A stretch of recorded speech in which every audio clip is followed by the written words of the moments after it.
Javier se despertó de golpe en la oscuridad absoluta.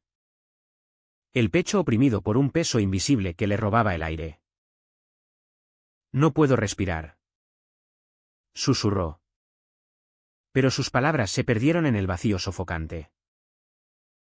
Cuando el ranchero levantó la lona que cubría el remolque, la luz del amanecer reveló no un cargamento de heno, sino el cuerpo magullado de Javier, atado y golpeado. Y al lado, el rostro pálido de Miguel, su amante secreto, con los ojos cerrados en un sueño eterno que no era sueño. El shock lo paralizó. Javier parpadeó ante la escena, incapaz de procesar cómo había terminado allí, en las afueras de un pueblo remoto en Andalucía, lejos de su vida ordenada en Madrid.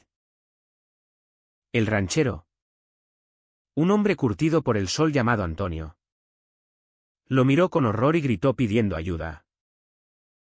Javier sintió que el mundo se derrumbaba. Miguel, el hombre por quien había arriesgado todo, yacía inmóvil. ¿Cómo habían llegado a esto? Todo había empezado meses atrás, en una galería de arte en el centro de la capital, donde Javier, un abogado de 28 años de familia conservadora, había conocido a Miguel, un pintor de 30 años de espíritu libre. Desde el principio, su conexión fue eléctrica.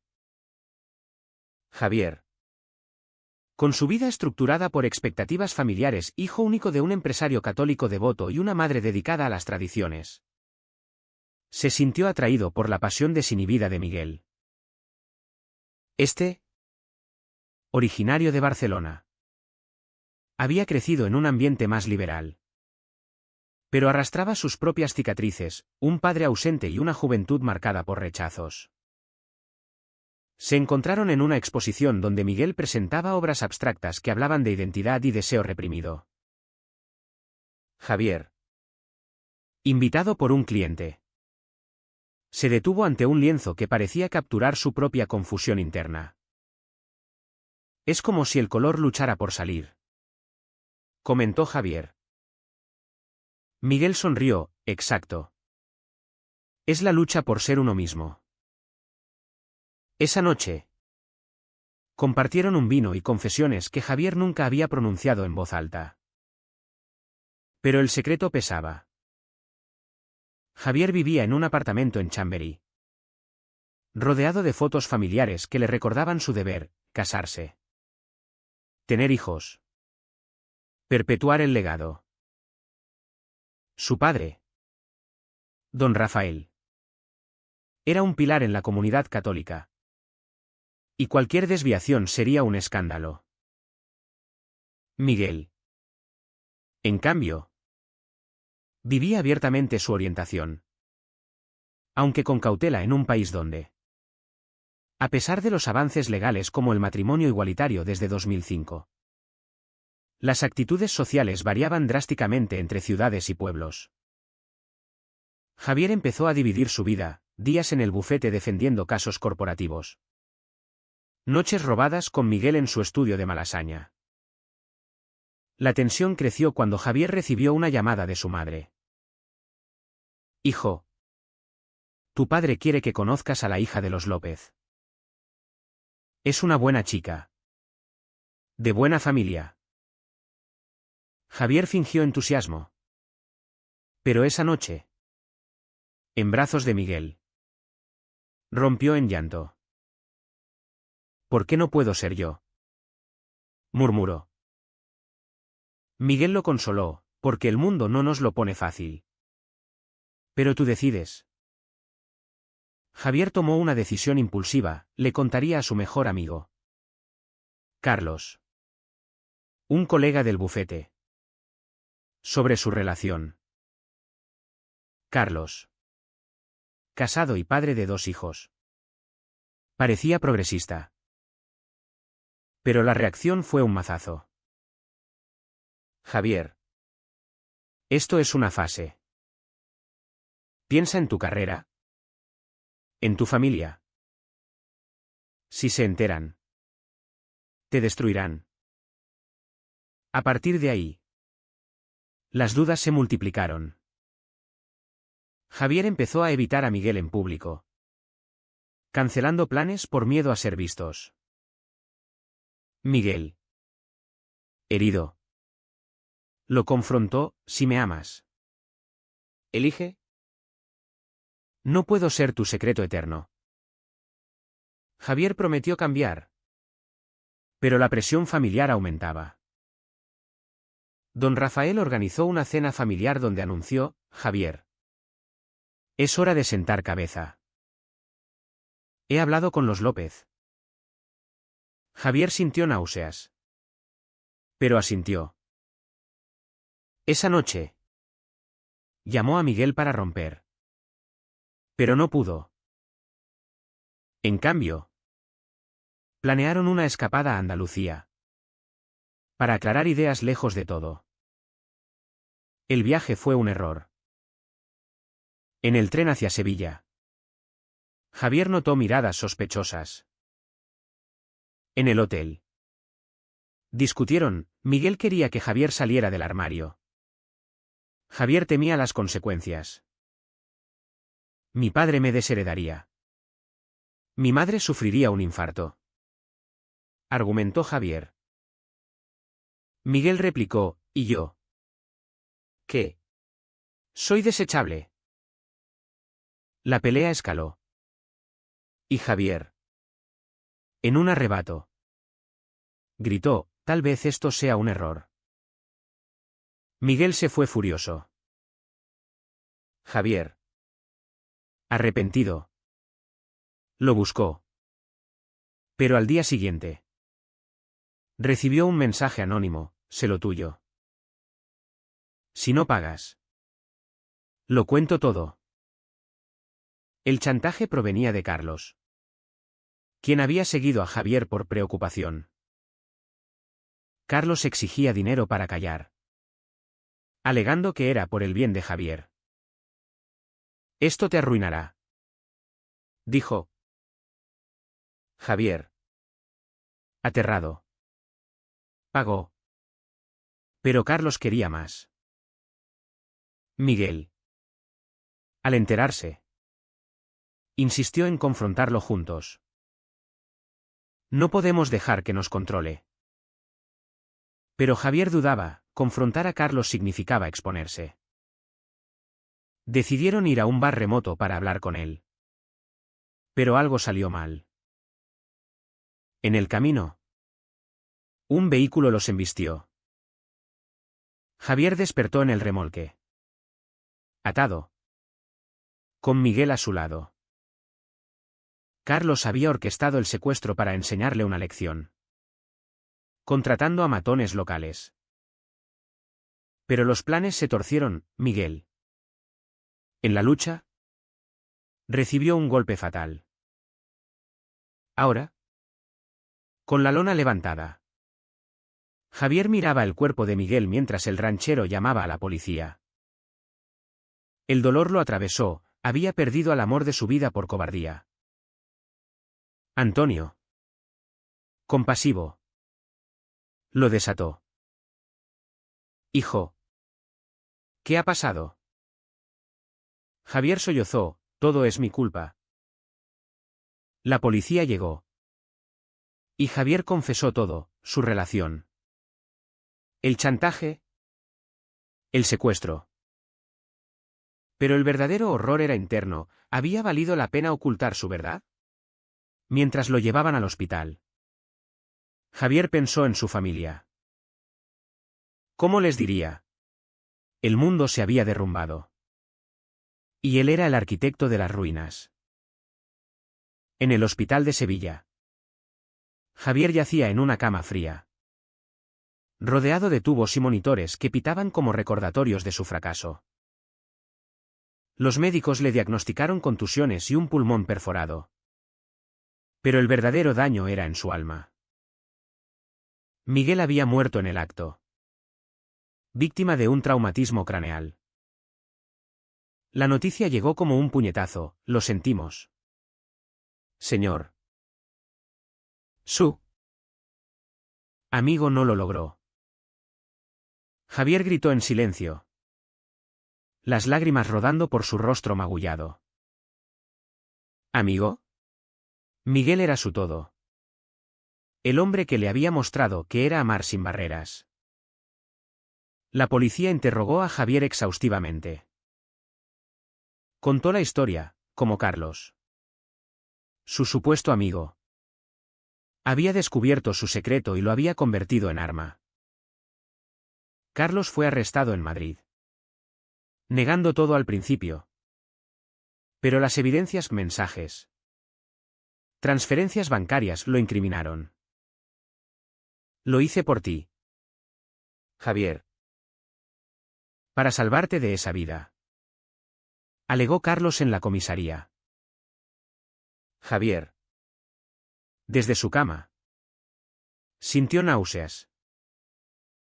¿Salvarlo? Carlos había destruido todo por prejuicios disfrazados de preocupación. Mientras tanto, la familia de Javier llegó. Don Rafael irrumpió en la habitación, el rostro rojo de ira y preocupación. Hijo, ¿qué demonios ha pasado? La policía dice que estabas con un hombre. Javier, debilitado, decidió no mentir más.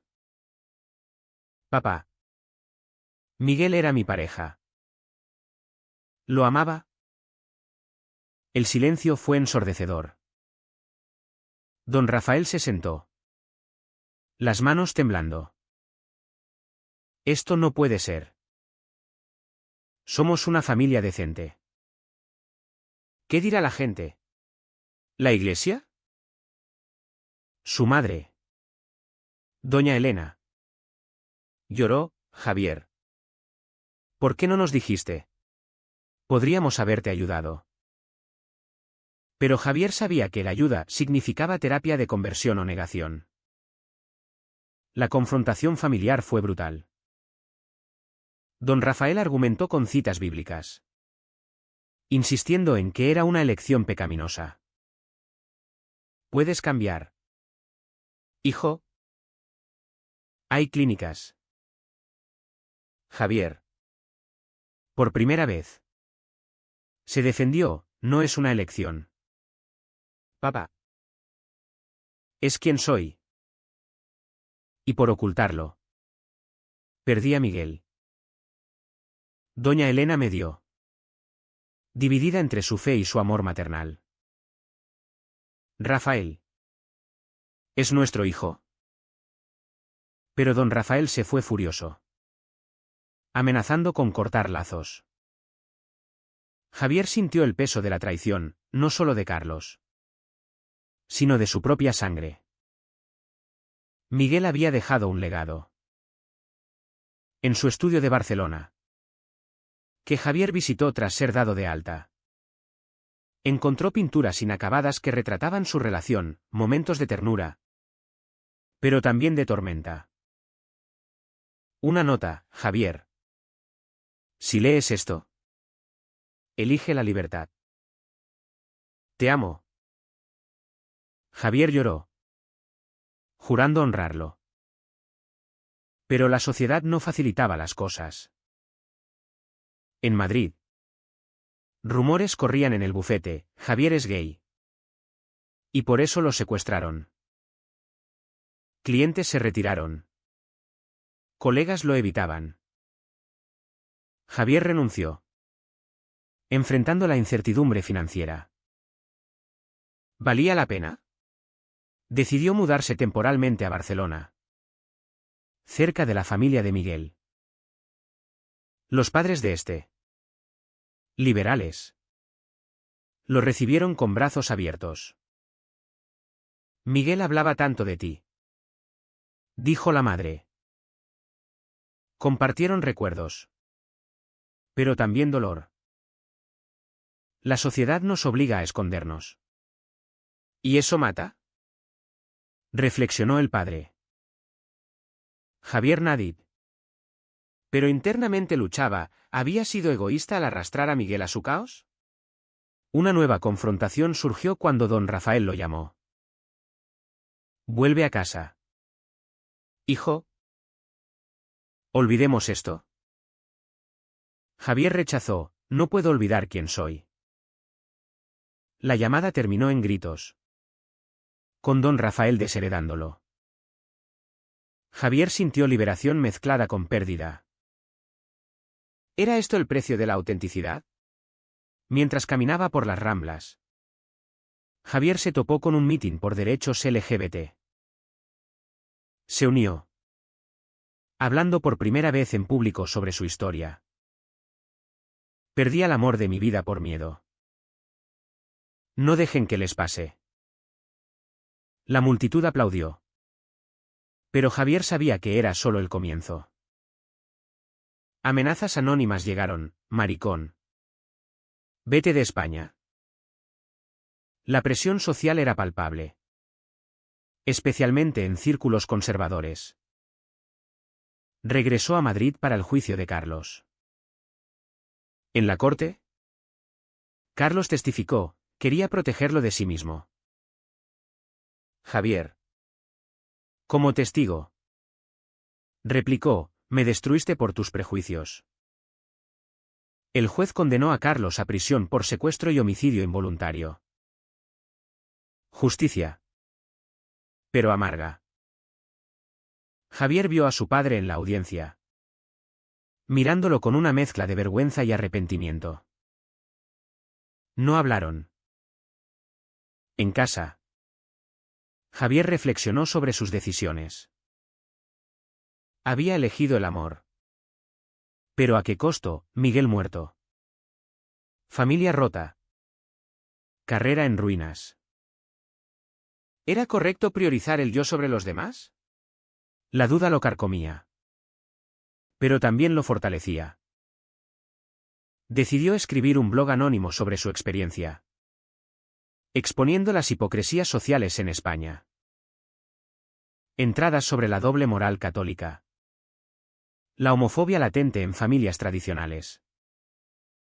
Ganó seguidores. Pero también enemigos. Una noche, recibió un mensaje de su madre, te extraño. Hijo. Tu padre está pensando. ¿Reconciliación? Javier dudaba. Pero respondió, yo también. El camino era largo, lleno de daños colaterales. Javier se instaló en un pequeño apartamento en Gracia, Barcelona, intentando reconstruir su vida. El blog se volvió viral, atrayendo tanto apoyo como odio. Eres un valiente. Decían algunos, un pervertido que destruye familias. Replicaban otros.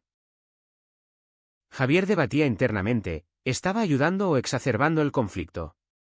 Cada entrada era una catarsis. Pero también un recordatorio de Miguel. Un día, conoció a Pablo, un activista de 32 años en una reunión LGBT. Pablo, con su energía combativa y ojos azules penetrantes, le recordó a Miguel. Compartieron cafés. Discutiendo políticas, España ha avanzado. Pero en pueblos como el tuyo, la homofobia reina. Javier se abrió, perdí todo por eso. Pablo lo animó, entonces. ¿Lucha? Surgió una atracción. Pero Javier se resistió. ¿Traicionaría a Miguel tan pronto? La culpa lo paralizó. Mientras, en Madrid, don Rafael enfrentaba su propia crisis. Tras desheredar a Javier, su negocio sufrió, socios conservadores lo apoyaban. Pero otros, más progresistas, se alejaban.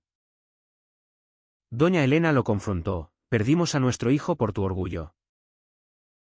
Rafael. En terapia secreta. ¿Admitió dudas? ¿Y si me equivoqué? Leyó el blog de Javier. reconociendo su voz. Lágrimas cayeron, había criado a un hijo fuerte. Pero lo había roto. Javier recibió una invitación a un debate televisivo sobre derechos LGBT. Aceptó. Nervioso. En el plató. Enfrentó a un panel conservador, un sacerdote argumentó la homosexualidad es contra natura, una política añadió destruye la familia tradicional. Javier replicó, la familia se destruye por el rechazo. No por el amor.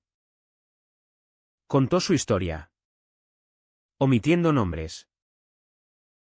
El público se dividió, aplausos y abucheos. Al salir. Un manifestante lo agredió verbalmente, vuelve al armario. Javier tembló. Pero Pablo. Que lo esperaba. Lo abrazó, lo hiciste bien. Esa noche. Cruzaron la línea, un beso impulsivo. Javier se apartó, no estoy listo. Pablo entendió, tómate tiempo. Pero la semilla estaba plantada. Javier reflexionó sobre la moral, ¿era correcto avanzar? ¿O debía penar eternamente? La familia de Miguel lo visitó. Honras su memoria. Dijeron. Pero añadieron, Miguel querría que seas feliz. Javier lloró. Liberando culpa. Decidió confrontar a su padre. Viajó a Madrid.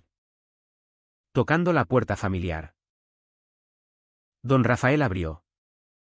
Sorprendido. Hijo. Javier entró, necesitamos hablar. Horas de discusión, Rafael admitió miedos arraigados en su educación franquista. Temía por ti. Por nosotros. Javier replicó, tu temor mató parte de mí. Lágrimas fluyeron, un abrazo tentativo. No era perdón total. Pero un inicio. Doña Elena sonrió, gracias a Dios. Pero la reconciliación trajo nuevos dilemas. Rafael pidió discreción, no lo digas en público. Javier rechazó, no más secretos. Partió dividido, aceptar términos o cortar. En el tren de vuelta. Un mensaje de Pablo, te extraño. Javier sonrió. Respondiendo. El blog atrajo atención mediática. Un periodista lo contactó para una entrevista profunda. Javier aceptó. Revelando su identidad. El artículo salió, de la sombra a luz, la historia de Javier. Reacciones mixtas, apoyo masivo en redes. Pero amenazas en pueblos conservadores. Javier recibió una llamada anónima, pagarás por corromper a la juventud. Temió por su seguridad. Pablo lo convenció de unirse a una marcha en Barcelona. Miles marcharon. Javier al frente con una pancarta, amor sin miedo. Sintió empoderamiento. Pero vio contra manifestantes con cruces, Dios odia el pecado. Un enfrentamiento verbal escaló, Javier intervino. Calmando. No odiemos. Eduquemos. De vuelta. Pablo y él profundizaron su relación. Me haces sentir vivo. Confesó Javier. Pero dudas persistían, ¿era esto traición a Miguel? En terapia. Exploró, el amor no es finito. Decidió avanzar. Pero despacio. Mientras. Carlos apeló su sentencia. Alegando buenas intenciones. Javier testificó de nuevo, tus intenciones mataron. La apelación falló, Carlos quedó en prisión. Justicia. Pero Javier sintió vacío, venganza o cierre. Regresó a Madrid para Navidad. Rafael lo invitó, ven solo. Javier fue. Pero mencionó a Pablo. Tensión, otro hombre. Javier afirmó, sí. ¿Y lo aceptas o me pierdes? Rafael cedió parcialmente, intentaré. Cena incómoda. Pero un paso. Javier reflexionó, cada decisión tenía un precio. Había ganado libertad. Pero perdido inocencia. ¿Valía la pena? Con el nuevo año. Javier consolidó su vida en Barcelona. Su relación con Pablo floreció. Basada en honestidad. No más secretos. Juraron. Javier reinició su carrera como abogado pro bono para casos LGBT. Defendiendo víctimas de discriminación. Cada victoria era un tributo a Miguel, un joven desheredado. Una pareja acosada. Pero los casos revelaban la oscuridad social, en regiones rurales. La homofobia era ley no escrita. Un caso lo golpeó, un adolescente de un pueblo andaluz. Expulsado de casa por ser gay. Javier lo representó. Confrontando a los padres en corte. El amor no es crimen. Argumentó. Ganó custodia temporal. Pero vio el daño, el chico. Suicida. Le recordó su juventud reprimida. ¿Por qué nos odian? Preguntó el chico. Javier respondió, por miedo a lo diferente. ¿Internamente? Dudó, ¿cambiaría algo? Rafael progresó, asistió a una charla sobre diversidad. Llamó a Javier, estoy aprendiendo. Javier visitó. Encontrando a su padre leyendo libros sobre homosexualidad. Quiero entender. Conversaciones profundas, Rafael admitió, mi generación nos enseñó mal. Javier perdonó parcialmente, gracias por intentarlo. Doña Elena organizó una cena con Pablo. Tensa al inicio. Pero risas surgieron. Es un buen hombre. Concedió Rafael. Javier sintió esperanza. Pero la sociedad contraatacó. Un grupo conservador demandó a Javier por promover agenda gay en su blog. En corte, defendió, es mi verdad. Perdió el caso inicial. Enfrentando multa.